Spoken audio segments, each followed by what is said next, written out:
one of the questions I was going to ask, what evidence is required for you to include like one of these stories in it, but it sounds like you did have a system and how you were going to work that out, and love that. Yes, there's a system. I mean, but to go a little more on this, because it's an important topic. Like, how do you know if a case is bulletproof or not? And this is a difficult thing to know, because even a case where the evidence is strong, sure, let's say, because there are some where you literally have declassified CIA documents, where you literally have declassified government documents of different types, Project Blue Book even, and some others. Like, we know that something here happened, or a really good newspaper account. Like, we know something happened, but that doesn't mean that it's an alien craft. Like, there are lots of things going on here. On the other hand, a case that seems weak in terms of evidence could completely be true.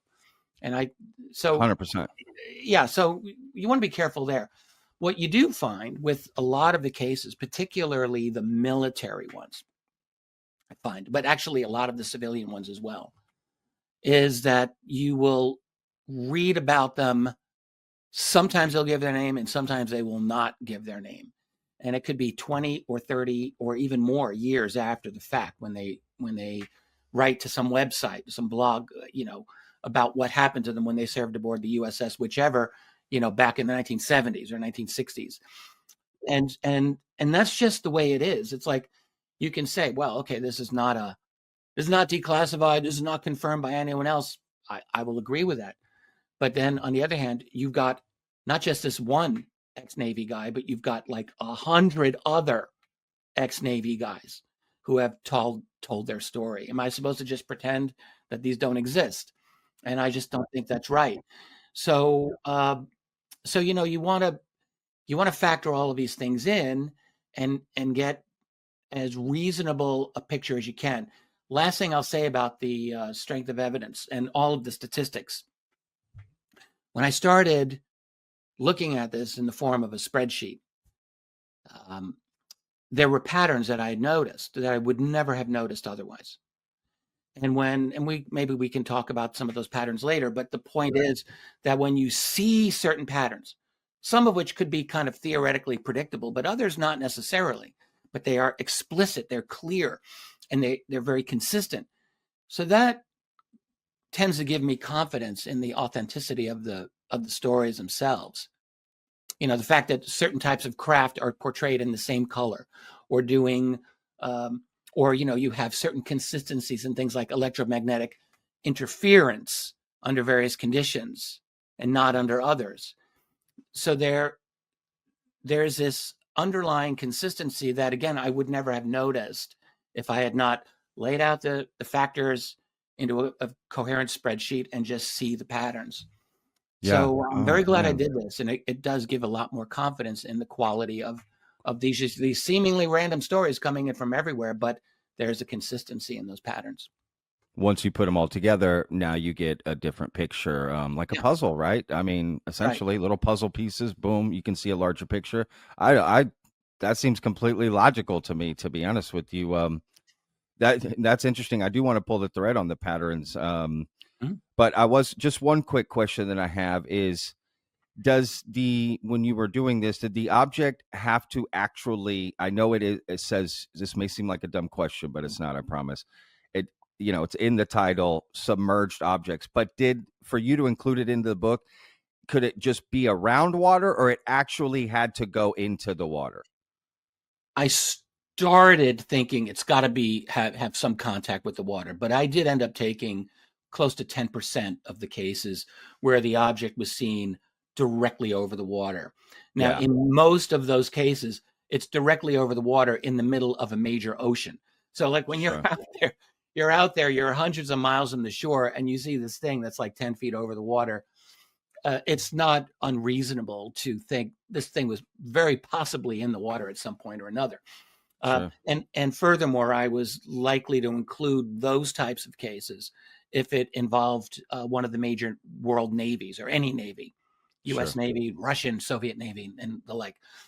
So if those were the case, I did want to include those, even if it wasn't confirmed to be in the water, because it just, it's part of the pattern. Yeah, I agree. That's why I asked. Close, yeah. And occasionally they're sucking up the water. Like there are a number of those cases and so forth. Yeah, I do want to talk about a case that I heard you talking about that. That just is crazy to me. I mean, there's a few things here that I want to pull a thread on. That what you just talked about, the Mm. water getting pulled out, patterns, but also like, you know, you put a scoring system on all of these cases. I'm sure you're going to get asked in all these interviews, what's the best case and all of this. But let me see if I can ask it a little differently. What may not necessarily be the best case, but what's your favorite case from this? They may not be the Oh same, or yeah, maybe they are. I don't know. I have several favorite cases, Sure. and some of them are very strong, and some are not that strong. That's the thing in terms of That's evidence. why I asked. Exactly. But it's your favorite. There's I'm something going to give about it you, that, yeah, you I'm know, going to give you one that's actually like I consider weak technically, but which I completely believe. love Why it. do I That's what believe I'm this? looking for. It Yeah. comes from this one came through my wife and her, I was gonna say her doctor, who she's very good friends with. Yeah. So her doctor's, and I know this lady, she's very like awesome individual, very highly intelligent, and you know, like when she says something, this is her doctor.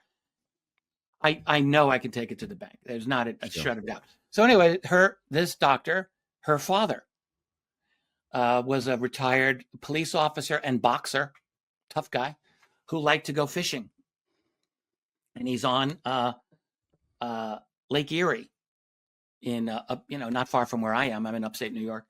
Yeah. He's at Lake Erie in sometime in the early '90s.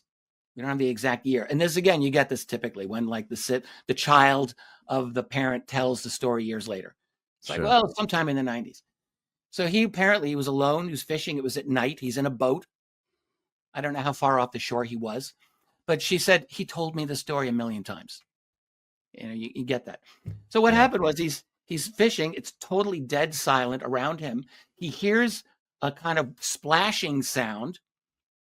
He turns and he sees this flying saucer that apparently had just come out of the water, and it's and it had the water column beneath it. So it was somehow it appeared to be sucking up water.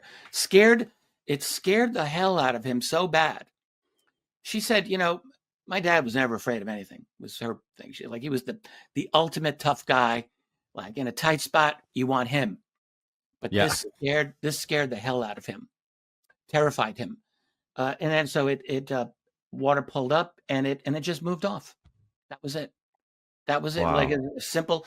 So in terms of evidence, I can't say this is an outstanding case, but how am I not going to believe that? So Sure. that's one. One case that I just love and I have fun when I think about it, and I've mentioned it once or twice. It took place back in the 50s. And this is also not a military case. This is a married couple. And they also liked fishing. So this is 1955 at a reservoir in New York State, near New York City, called the Titicus Reservoir. If you go in that area, there's a lot of like tiny little lakes all over the place there. And this is like 2 miles, 2.5 miles long, not a very big body of water, but it was a very pleasant place. People would go there.